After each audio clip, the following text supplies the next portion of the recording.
Hay una cultura de la violencia, definitivamente. Entonces, a eso tratamos de oponer una cultura de la no violencia, ¿no? La violencia es también una metodología de acción. Ajá. La utiliza el sistema, la cultura en la que vivimos, para generar control, para generar un orden social. Somos activistas del movimiento humanista. El movimiento humanista como tal trata de dar respuesta a la crisis general, a la crisis de sentido, a través de estos talleres de la no violencia, porque básicamente estamos propugnando porque se supere toda forma de violencia, tanto en México como en el mundo. Sembrar paz. Una cosa es la paz y otra cosa es la no violencia. La paz tiene que ver con la guerra. Nosotros no estamos en guerra, nosotros ejercemos violencia porque nuestra cultura es violenta. Nos enseña la violencia a través de códigos, a través de creencias y de valores morales. Nosotros la reproducimos por inercia. Nosotros a través de los talleres generamos conciencia de la violencia en cada uno de nosotros para poderla desarmar. La violencia es algo que se va acumulando a través de actos que llamamos nosotros contradictorios. Esa contradicción se va transformando en resentimiento, una vez acumulado en forma de intolerancia. Por ejemplo, que los morenos son inferiores a los blancos. Nos enseña que los ricos son superiores a los pobres. Los hombres son superiores a las mujeres. Esa forma que es cultural y es aprendida, pues nosotros la reproducimos. La cultura nos utiliza métodos coercitivos para que nosotros ejerzamos y reproduzcamos estos códigos. Entonces, si no lo hacemos, pues somos discriminados, no aceptados. Entonces debemos hacerlo.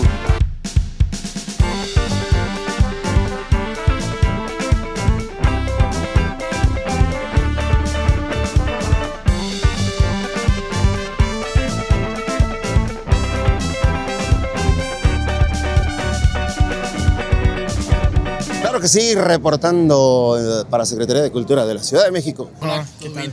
Oigan, ¿hasta dónde creen que va a llegar en el Mundial México? Bueno, México va a llegar, yo digo que va a llegar a la semifinal. Movimiento Humanista de México, nada por encima del ser humano y ningún ser humano por debajo del otro. Propuesta que realiza talleres de humanismo, no violencia y género, ofreciendo una perspectiva alterna a la cosificación de las personas, mejorando la visión y el trato al relacionarnos. ¿Qué pedo, brother? ¿De qué me hablas? Pues yo creo que sí va a pasar el sexto partido. El clásico, ¿no? Se le tiene la fe. La misión es ayudar a reconstruir el tejido social afectado por la violencia en todas sus formas, mientras promueven el activismo de la no violencia y la inclusión ciudadana hacia una democracia participativa. ¿Qué hablas? ¿De qué pedo, bro?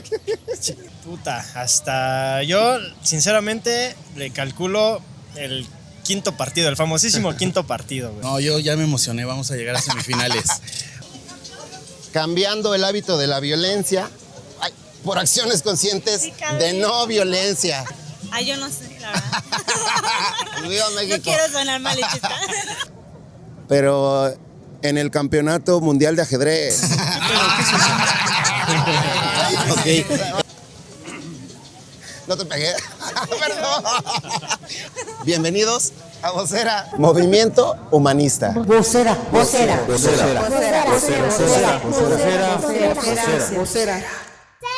Nosotros empezamos una conversación sobre el humanismo, justamente en la audiencia ciudadana. Y el interés de ustedes es básicamente promover el humanismo, hablar del humanismo, que más gente se entere de qué es, para qué sirve, con qué se come, qué no es, ¿no? Claro. ¿Qué es el humanismo mexicano? El humanismo, bueno... ¿El humanismo mexicano o el humanismo? Digamos humanismo contemporáneo. Ok. ¿Sí? El humanismo contemporáneo es una corriente de opinión enfocada básicamente en los problemas inherentes al ser humano. Busca precisamente humanizar, en este caso, la sociedad mexicana. Y en cierto sentido, como su palabra lo dice, el valor central y la preocupación es el ser humano. Y decididamente hemos emprendido la tarea de realizar ciertas acciones precisamente en este propósito, en este objetivo. De alguna manera nosotros, a través de estos talleres de la no violencia, porque básicamente estamos propugnando porque se supere toda forma de violencia, tanto en México como en el mundo. Es decir, el interés de ustedes a través de estos talleres es sembrar paz. Exactamente. ¿No? Con la herramienta del humanismo. Okay. Así es. Ahora, lo pregunto, sí, obviamente por el contexto mexicano, es decir, es humanismo contemporáneo, dices tú, pero no es humanismo mexicano. ¿Cuáles son las diferencias? Sí. Generalmente el humanismo se tiende a poner adjetivos, ¿no? Y de alguna manera hay que reconocer las raíces culturales de cada pueblo. En este caso, me parece que es importantísimo que en México se esté recuperando esas raíces, esas actitudes y comportamientos de los pueblos originarios, ¿no? Entonces, esa es la raíz básicamente. ¿Qué es lo que plantea el humanismo mexicano? López Obrador? Exactamente, es una feliz coincidencia, ¿no? Porque finalmente el humanismo se reconoce con los aportes de todas las culturas, no solamente las de Occidente, ¿no? Entonces, en este sentido es bien importante trabajar sobre las raíces profundas del humanismo mexicano, ¿no? Ahora, según un poco lo que hemos entendido sobre el humanismo mexicano, es que es muy comunitario, es decir, que justamente la apuesta es que sea muy comunitario. Claro, así es. Que se comprenda lo humano desde lo comunitario. Así es. ¿No? Ahora, ¿eso cómo siembra paz? Bueno, el humanismo va de la mano de la no violencia, es una metodología de acción. La no violencia nosotros la queremos lanzar desde un activismo. Una cosa es la paz y otra cosa es la no violencia. La paz tiene que ver con la guerra. Nosotros no estamos en guerra, nosotros ejercemos violencia porque nuestra cultura es violenta. Nos enseña la violencia a través de códigos, a través de creencias y de valores morales. Nosotros la reproducimos por inercia. Entonces no es muy consciente la violencia. Nosotros queremos generar conciencia. Son los usos y costumbres, digamos. Así es. Claro. Nosotros a través de los talleres generamos conciencia de la violencia en cada uno de nosotros para poderla desarmar. Generamos dinámicas e intercambios que nos dan herramientas para dar una respuesta no violenta. Y la idea es proponer un activismo, es decir, llevar esto a que la gente nos organicemos, en el cual todos los sectores de la sociedad se incluyan, no dejar a nadie fuera, porque todos somos seres humanos. Y eso es violencia si discriminamos a alguien. Básicamente es eso, generar un activismo. Ahora, ¿cómo son estas dinámicas que proponen? O sea, ahorita imagínense que alguien solo está escuchando estas ideas, si acaso las está viendo, pero principalmente las dinámicas principalmente se van desprendiendo de el contenido que surge de los talleres, de la participación de la gente que participa en los talleres. Van aportando desde sus experiencias y sus contenidos de violencia, porque suponemos que la violencia es algo que se va acumulando a través de actos que llamamos nosotros contradictorios, ya sea un acto que recibimos nosotros de un tercero o del sistema o del medio, o un acto que nosotros mismos nos generamos. Ese acto contradictorio se va acumulando en nosotros y se va transformando en esa contradicción, se va transformando en resentimiento. Y este resentimiento pues brota una vez acumulado en forma de intolerancia, o eso a nivel personal, y en su forma social puede desembocar hasta en una revolución violenta. Entonces, tratamos de desarticular precisamente ese resentimiento a través de unos ejercicios de reconciliación. De reconciliación con el pasado y con nuestras circunstancias que han sido contradictorias y han generado ese resentimiento. Y la gente, principalmente los participantes en los talleres, aportan su propia experiencia y de ahí precisamente se van articulando las herramientas que nos permiten precisamente desarmar esos actos contradictorios que después se convierten en contradicción. Ahora, ¿y dónde dan estos talleres? Es decir, porque este es un activismo para ustedes. ¿Los han venido dando dónde? Sí, en distintos ámbitos comunitarios, sobre todo a través de la Secretaría de Cultura, en determinados espacios como las utopías, como los pilares, como casas de cultura. ¿Cómo les va? Pues mira, ¿Qué han encontrado? Digamos que a la gente le cuesta trabajo aceptar primero que lleva uno la violencia implícita, ¿no? Ya sea que la reciba o que la transmita, ¿no? O que la ejecute contra otros.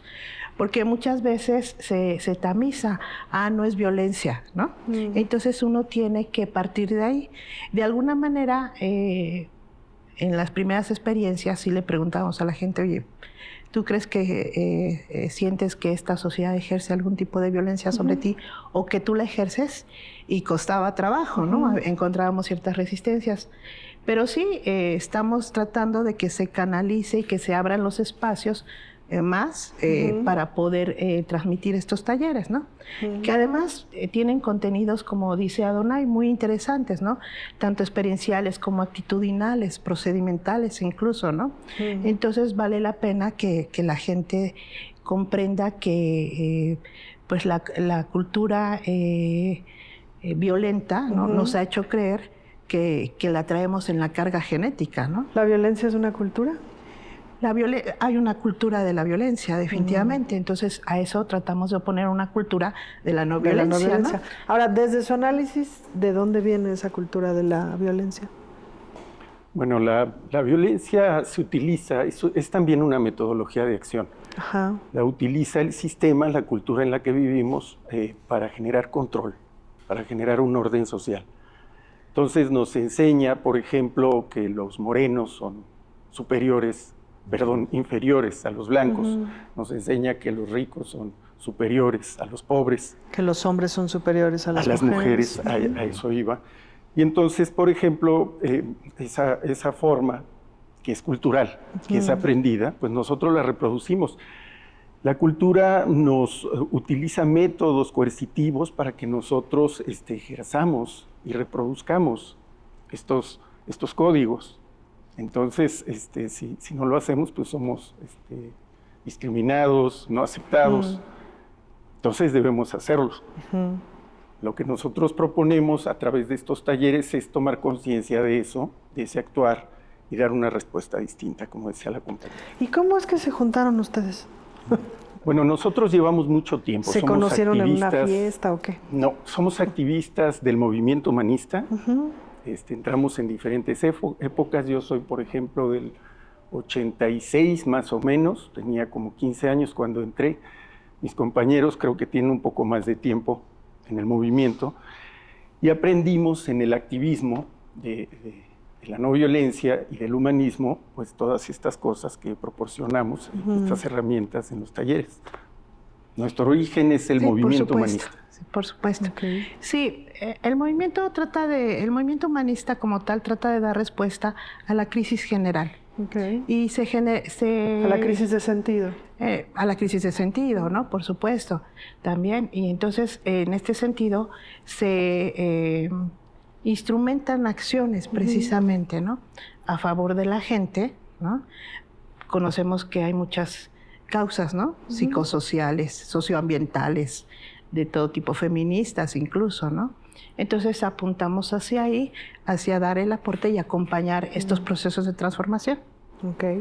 Ahora, ¿cómo les ha ido a ustedes con el posthumanismo? Con el transhumanismo, que son como dos corrientes ahí intensas que suenan y que tienen que ver con la inteligencia artificial y, ¿no? Como con estas cosas que están, nos gusten o no, y que tenemos que, sin duda, revisar. Sí, yo creo y considero como humanista que ante los avances de la tecnología, que está, digamos, el avance de la tecnología está a niveles superiores con respecto al desarrollo humano, ¿no? Y ahí hay un desequilibrio. Y en este sentido, lo que nosotros estamos proponiendo es que la tecnología sirva al ser humano, ¿no? Entonces, en ese sentido, generar tecnología para el avance social, no para generar destrucción y sufrimiento. Avances en la medicina, avances en el desarrollo de sustentable, ¿no? Apoyando la ecología y todo lo que camine en dirección evolutiva, ¿no? Sí. Creo que lo más desorientador o lo más que saca de onda, ¿cómo se dice eso? Para no decir que se saca de onda. Lo que más saca de onda de la cuestión de la inteligencia artificial y del progreso tecnológico, etcétera, es lo que tiene que ver con el manejo de las emociones, pues, ¿no? Como esta fantasía catastrófica de que lo robótico, lo tecnológico sustituye lo humano en términos de lo emocional, que seguramente hay 250,000 trabajos que harán mejor que nosotros, seguro. Pero lo emocional... Esa es como la fantasía catastrófica, ¿no? Claro, porque al final del día las nuevas generaciones están muy expuestas, ¿no? Nosotros estamos viendo a diario cómo los jóvenes están metidísimos en las redes sociales, ¿no? Con el celular, no interactúan ya ni en su familia, ¿no? Y creemos que eso es complicado porque los desconecta de sus propios registros.